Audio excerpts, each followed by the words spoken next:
Good evening, everyone, and welcome to another live session of conceptual surgery. Today, in this live lecture, we are discussing the neuroendocrine tumors of the gastrointestinal tract. I am Dr. Adiba Nizam. I have completed my MS in general surgery and DNB, secondary DNB in general surgery.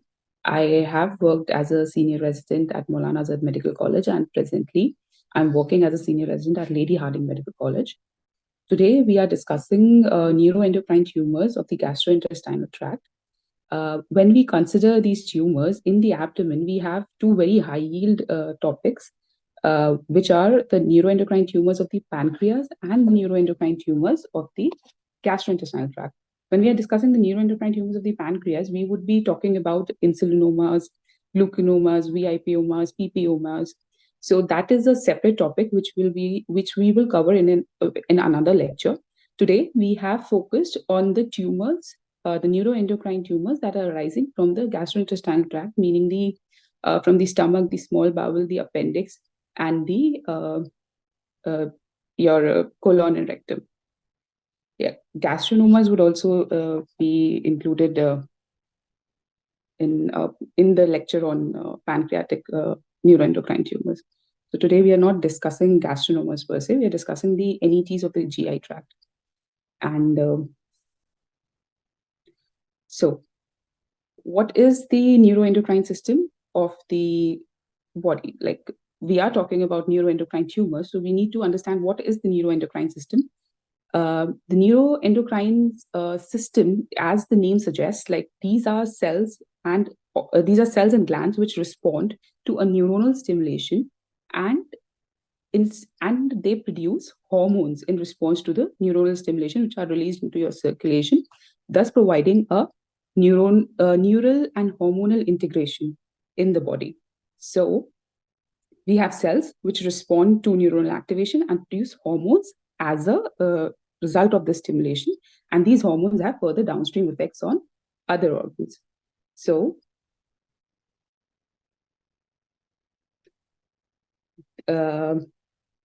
these cells are also, the neuroendocrine cells have been previously also known as APUD cells, amine precursor uptake decarboxylase cells, because they take up amines, they decarboxylase them to produce hormones. So an older name for these tumors that are produced from these cells is also APUDoma, as a similar older term is a carcinoid tumor. These terms are no longer preferred to be used, but continue to be in common use. Then, as we have discussed, these would be producing hormones. These hormones would be in the form of either amines or tachykinins or prostaglandins, and these cells store them as small vesicles, and which these vesicles release their granules once they are stimulated.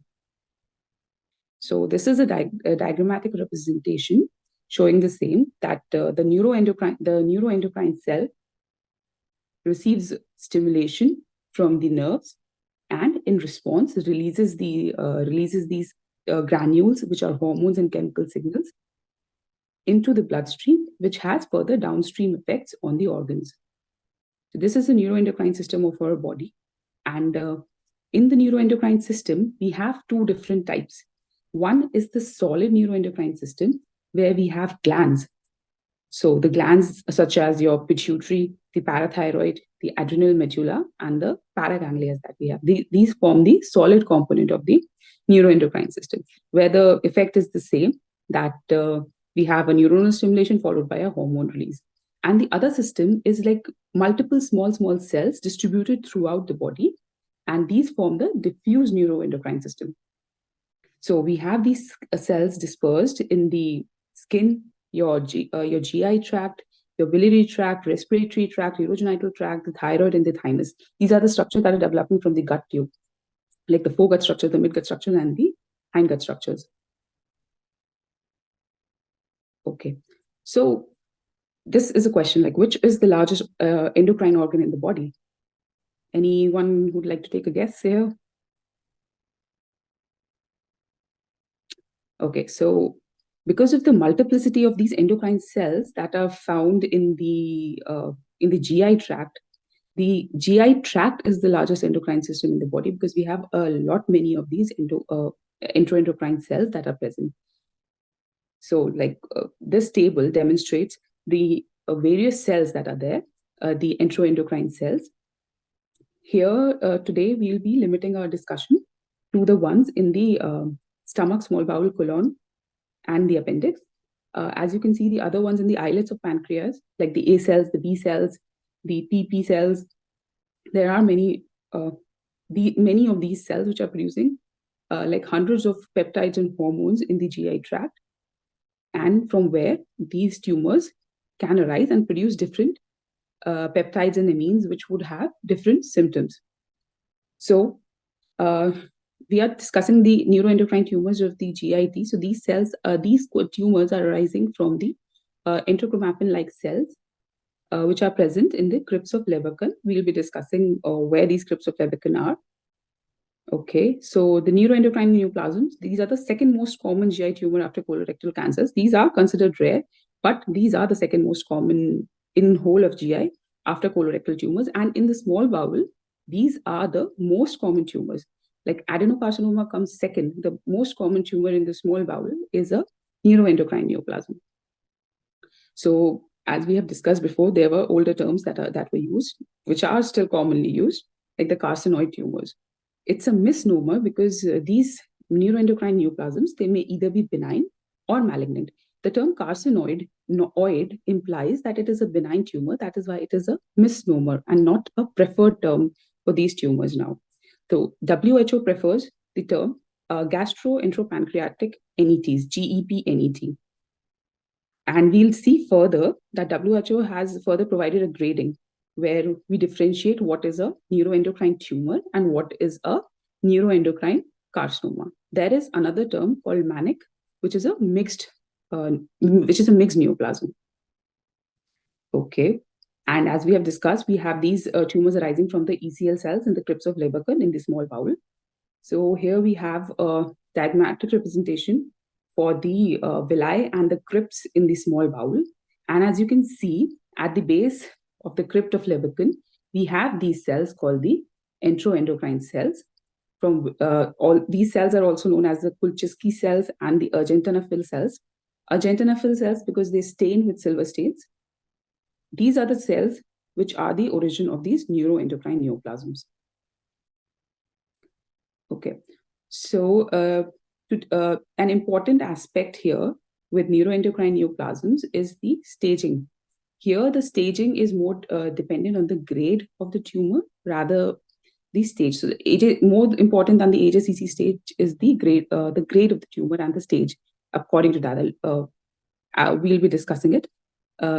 So, based on that, the prognosis of the tumor is determined, and also the treatment is determined. And whether it's a carcinoma or a localized tumor is also based on its grade. So, the WHO grading system has 3 grades: the grade 1, 2, and 3, the low grade, the intermediate grade, and the high grade. The low grade G1 and G2 are considered well-differentiated tumors, whereas G3, which is the high grade, is considered a poorly differentiated tumor, and it's also known as the neuroendocrine carcinoma. The first two, as you'll notice, are called neuroendocrine tumors or neoplasm. However, if you have a high grade, poorly differentiated tumor, it's called a neuroendocrine carcinoma. And how do we define these is on the basis of the mitotic count and the Ki-67 index. We'll be discussing the Ki-67 index further in detail in the later slides. So if you have a mitotic count of less than 2 and a Ki-67 index also less than 2, we have a low-grade G1 tumor. Between 2 to 20, we have an intermediate, between 2 to 20, both Ki-67 and mitotic index, we have an intermediate grade tumor. And if both are more than 20, Ki-67 and your mitotic index, it's a high-grade tumor, a neuroendocrine neoplasm. Then the further classification for staging is the AJCC 8th edition, as we have for all tumors. We did not have an AJCC classification till 2010 for neuroendocrine tumors, but since 2010, they have introduced a classification for it. So basically, stage 1 tumors are T1 tumors, which do not have submucosa invasion, or a size of less than 1 centimeter when we are considering the stomach and the small bowel. and a size of less than 2 centimeters in the colon and appendix. Then stage 3 is T4 tumors, or your node positive tumors. And stage 4, as we all know, in all malignancies, is distant metastasis. Anything between the stage 1 and 3 is stage 2. So let us just see this diagrammatically. What is T1? Here, T1 is just the invasion of the either lamina propria or the submucosa, with no invasion beyond the submucosa, as you can see in this diagram. And as we have discussed, for stomach and small bowel, a tumor size of less than 1 centimeter, and for colon and appendix, a tumor size of less than 2 centimeters is considered T1.